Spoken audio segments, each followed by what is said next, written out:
nggak punya handphone jadi nggak bisa belajar lewat online. Yang paling parah sebenarnya adalah ini kan jadi bias kelas ya. Bias kelas antara si kaya dan si miskin.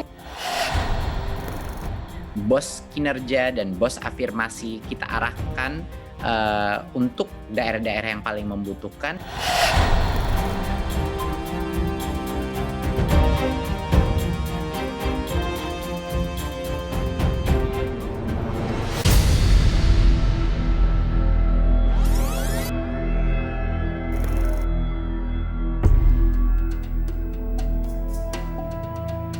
Pagi itu, Senin 13 Juli 2020, menjadi hari spesial bagi Siva. Hari itu menjadi hari pertamanya bersekolah setelah kenaikan kelas. Siswi Sekolah Dasar Negeri 7 Ciracas, Jakarta Timur ini kini duduk di kelas 4. Jika anak lainnya lakukan pembelajaran jarak jauh di rumah bersama orang tua, namun tidak bagi Siva.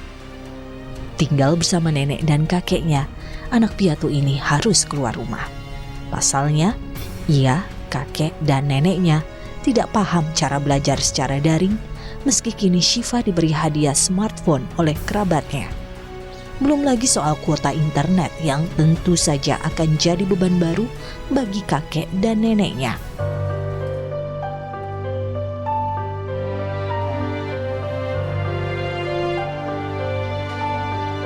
Sejak pemberlakuan pembelajaran jarak jauh, sekolah bukan jadi tempat Siva menuntut ilmu. Setiap hari, rumah seorang tetangganya yang berjarak 100 meter menjadi tempat sementara untuk menuntut ilmu. Harus berjuang lebih untuk bisa belajar di masa pandemi, tidak membuat kendur semangat Siva. Masih semangat mau sekolah. Karena sekolah itu pintar. Di cita-citaku jadi guru bisa membantu nenek.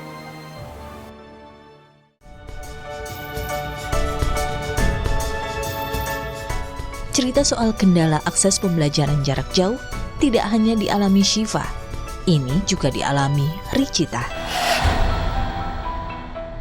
Kendala akses bahkan membuatnya tidak mengikuti pembelajaran jarak jauh.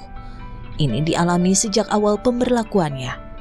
Selama pembelajaran jarak jauh, Ricita yang kini duduk di kelas 6 belajar mandiri dengan hanya membaca buku pelajaran.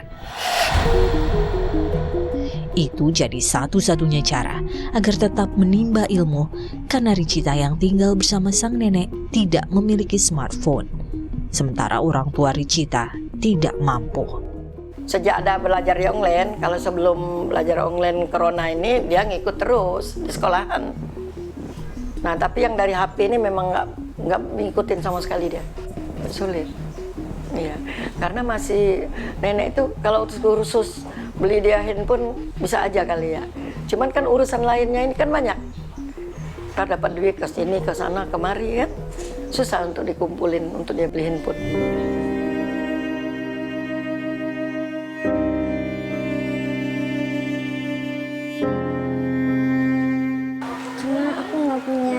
Jadi nggak bisa belajar lewat online.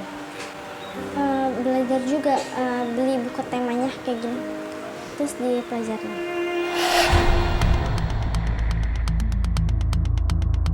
Di masa transisi normal baru di bidang pendidikan, sejumlah sekolah di zona hijau sudah dibuka dengan protokol kesehatan ketat. Data Kementerian Pendidikan Kebudayaan, 94% siswa tinggal di zona kuning, oranye, dan merah COVID-19. Sisanya 6% berada di zona hijau COVID-19. Meski 94% siswa masih tetap melakukan pembelajaran jarak jauh, potret kendala akses teknologi masih jadi fakta yang terjadi. Pendidikan kita ini justru saat ini diberikan kesempatan untuk mengupgrade dirinya, kan, untuk memperbaharui menjadi sistem pendidikan yang sesuai dengan eranya, sesuai dengan zamannya. Nah, tapi kan tantangannya banyak kan gitu. Yang pertama dari sisi akses, tidak semua anak punya akses terhadap gawai. Kemudian juga kita tahu sendiri seluruh Indonesia sinyalnya juga belum terbuka kan gitu. Kalaupun sinyalnya ada, gawainya ada, belum tentu punya biaya untuk beli pulsanya, kuotanya. Kita sendiri belum melihat data dari pemerintah dari katakanlah 50 juta anak Indonesia usia sekolah, berapa yang sebetulnya sudah belajar dengan pola daring ini.